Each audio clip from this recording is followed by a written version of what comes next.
Hoy, unggoy for today's video. Pak, nag-evacuate kami pero hindi kami gagala. Nasa daanan na nga kami nung napansin ko yung medyas ko na mukhang na-overuse na. Hoy, overuse. At syempre hindi mawala yung pamangkin ko sa aking lakad. So ayan na nga, atat na atat at ang bilis-bilis nga niya. Yung pamangkin ko nga pala ay kung hindi nyo natatanong ay isa sa mga Plant vs Zombies. Hoy, yung zombies na may kaldero sa ulo.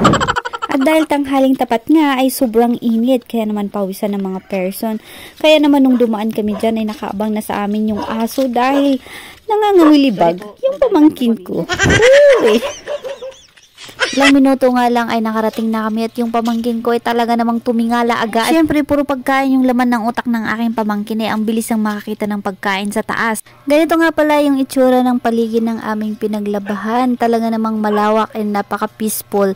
And ano nga ba yung tawag dyan? Agamang pala ang tawag dito niyan sa amin. So, ito pala yung bahay ng aming yumaong lula at lolo. At dahil nga sa matagal nang walang nakatira dyan ay unti-unti na rin nasisira dahil marurupok na yung mga kahoy-kahoy. Tataka ako kung bakit nakatayo na lang yung aking pamangkin dyan. Yun pala nakalimutan namin magdala ng balde.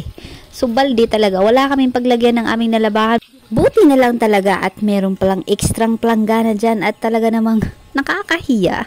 Gumawa na lang kami ng paraan para paglagyan namin ng aming mga labahan. At yun na nga, habang naghahanda kami ng aming mga labahan ay nag-iisip na yung pamangkin ko kung paano niya makuha nga yung sinasabi niya na nasa taas. At hindi na nga makatiis yung pamangkin ko at talaga namang naghanap na siya ng paraan. Star apple nga pala yung nakuha niya at kay Meto ata yan sa Tagalog, ewan ko. At yun na nga, nagdidesisyon kung mamimigay pa. At sa puntungang iyan ay mukhang nahirapan pa siyang magdesisyon kung mamimigay ba siya o hindi. Huy, buti na lang talaga namigay. Nakuha nga lang sa isang tingin yung kay Meto dyan. Kaya naman kahit hindi pa niya natitikman ay nagtuturo na naman.